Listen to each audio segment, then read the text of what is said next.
En ce 30 juin 2025, jour qui devait célébrer notre indépendance, je vous parle au nom de ceux qui refusent de fêter leur propre dépossession.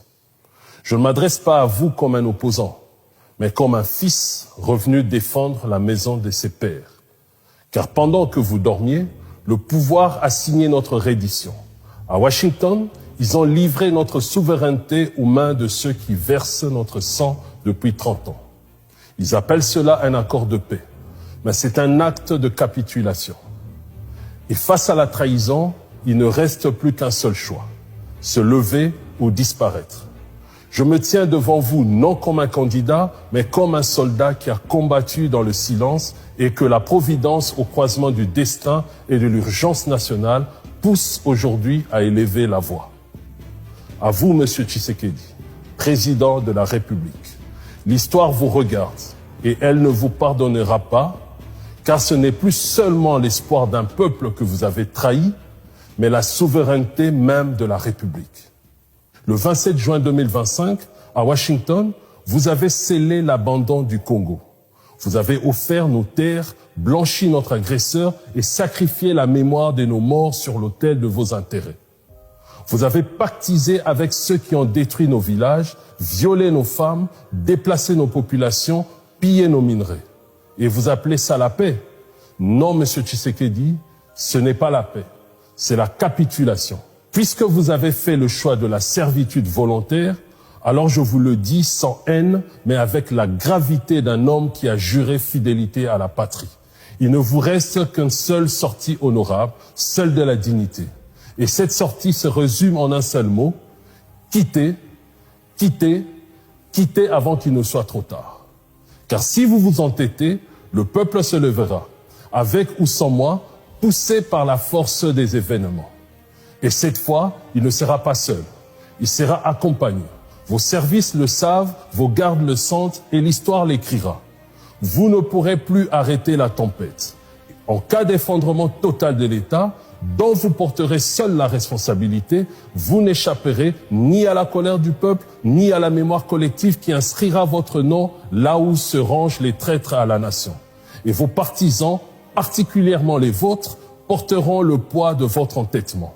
Ce poids-là, aucun garde du corps ne pourra le détourner. Quand un président capitule, la voix de la raison doit se faire entendre.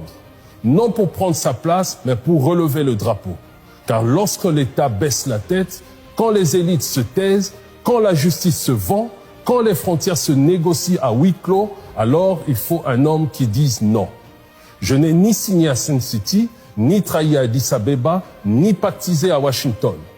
Je ne suis dans aucun cercle des compromissions. Et c'est justement pour cela que je peux parler et me tenir debout quand d'autres fléchissent. Le chaos que vous voyez n'est pas un hasard. C'est le fruit d'une trahison systémique mûrie depuis 30 ans. Mais dans cette nuit, une certitude demeure. Le Congo n'est pas vaincu. Il est seulement trahi. Et un pays trahi peut encore se relever. C'est dans ce vide de légitimité, ce moment de bascule, que ma voix s'élève, pas pour le spectacle, mais pour l'honneur. Je ne suis pas un prophète des réseaux sociaux. Je suis un soldat revenu de l'ombre, un homme debout dans la tempête. À ceux qui me traitent de général de réseaux sociaux, à ceux qui ironisent, ce général parle mais n'agit pas. Je réponds aujourd'hui. Je suis un homme de guerre. J'ai offert mon sang pour des causes qui n'étaient pas les miennes.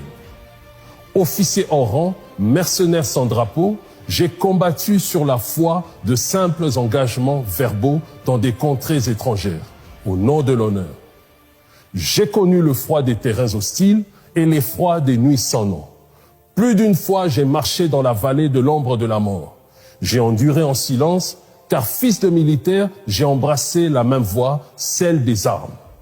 On m'a projeté loin de mon continent, dans des théâtres d'opération où nul ne parlait ma langue, et pourtant j'y ai combattu.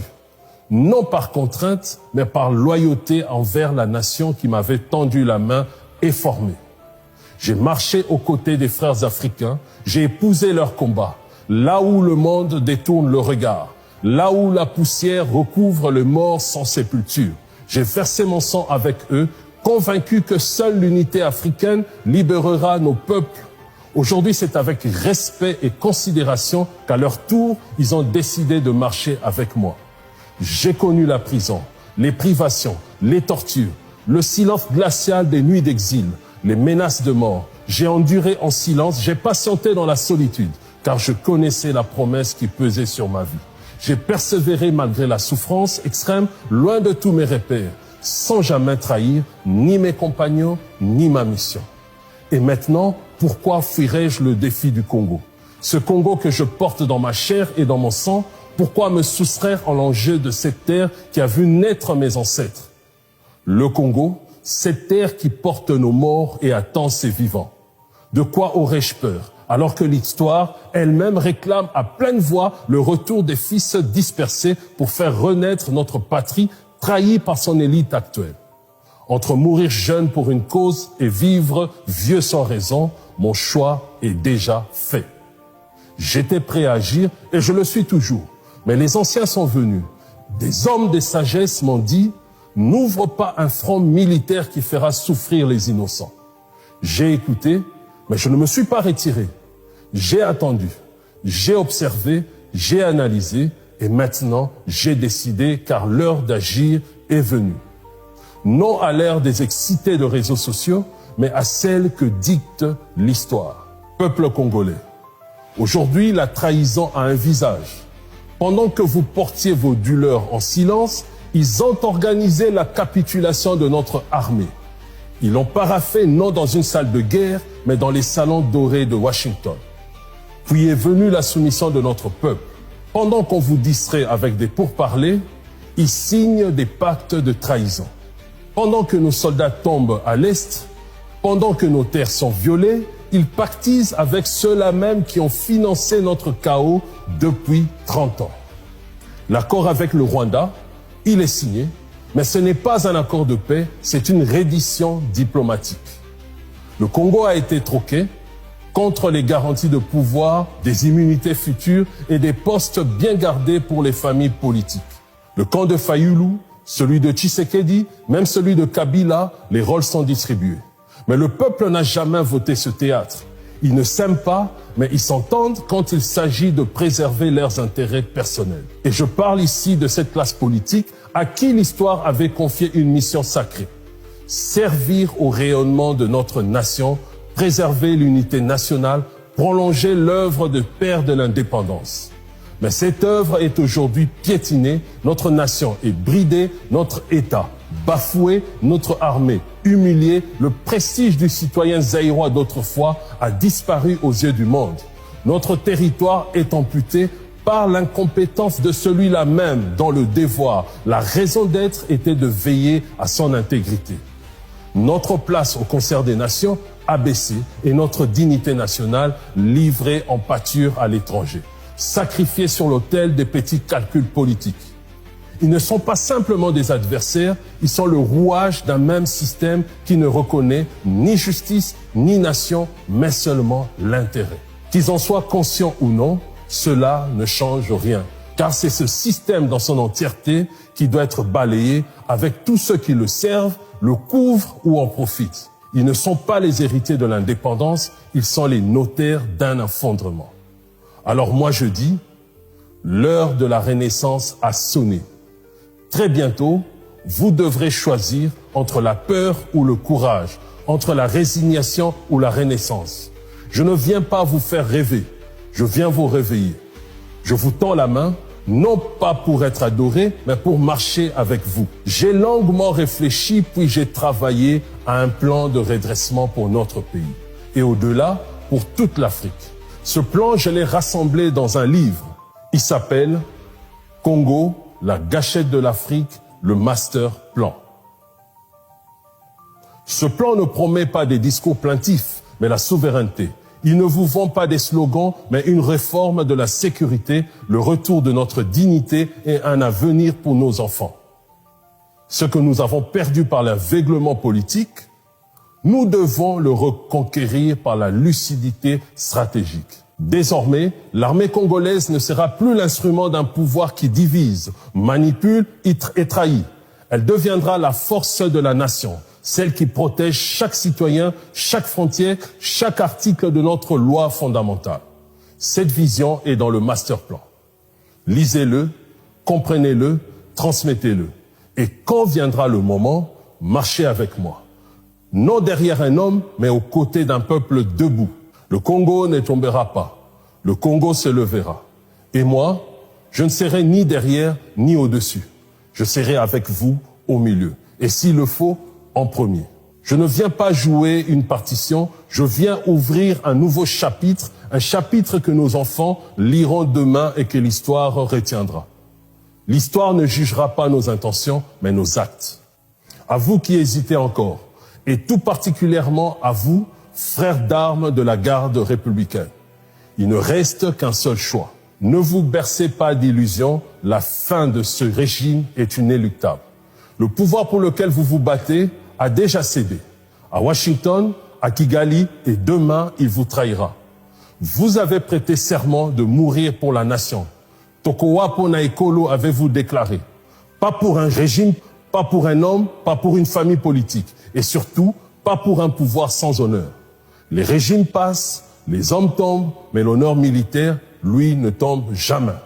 Il survit à toutes les trahisons, il transcende tous les pouvoirs, car un vrai soldat ne sert pas un homme, il sert une nation. Et dans notre tradition, il est un devise qu'aucune époque n'a pu effacer. Commando un jour, commando toujours. À tous les officiers et soldats de la République, quel que soit votre rang ou votre condition, souvenez-vous de notre héros national, le général Donatien Mayele, surnommé Tigre. À l'heure où tout le système de la Deuxième République s'effondrait, il a su reconnaître le moment charnière. Au milieu des flatteurs et des courtisans, il a eu le courage de dire au maréchal Mobutu « Je ne suis plus en mesure d'assurer votre sécurité, vous devez partir ». Ce geste lui a coûté la vie, mais il a sauvé Kinshasa d'un bain de sang inutile et élevé le général Mayele au rang des justes de notre histoire. Force est de constater que l'histoire a une étrange manière de se répéter. Toujours au moment où ceux qui gouvernent, aveuglés par leur propre pouvoir, refusent d'écouter la voix de la raison et celle de la sagesse. Aujourd'hui, c'est vous, frères d'armes, qui êtes face à ce moment. Alors je vous le dis avec toute la gravité et la loyauté du moment. Non pas comme un ennemi, mais comme un frère d'armes. Marchez ou écartez-vous du chemin, car la marche a déjà commencé. Je ne suis pas venu changer un régime, je réponds à un appel. L'appel profond d'une aspiration légitime, celle d'un peuple qui réclame sa renaissance. L'appel silencieux des tombes et le cri muet des enfants sans avenir. Je viens rappeler à l'homme congolais cette vérité sacrée. Il est né libre au cœur de l'Afrique, sur la terre ancestrale du Congo. Et cette liberté reçue de Dieu et scellée par le sang des anciens lui confère le droit inaliénable de rompre tout lien politique qui le maintient dans l'asservissement. Lorsqu'un régime trahit le pacte sacré entre gouvernants et gouvernés, lorsqu'il abandonne la souveraineté au profit d'alliances iniques, lorsqu'il méprise la justice, humilie l'armée et affame le peuple, alors le devoir sacré du citoyen et du soldat est de se lever et de se choisir une nouvelle élite à la hauteur de sa dignité et de ses besoins fondamentaux. Car un peuple libre ne subit pas, il décide. Et si Dieu m'a élevé pour cette heure, alors je n'ai pas d'autre réponse à lui donner que celle-ci, me voici. Je suis le général Joshua Kombe et à partir d'aujourd'hui, je parle au nom de cette force qui se lève pour le Congo, par le Congo, la force nationale alternative solution.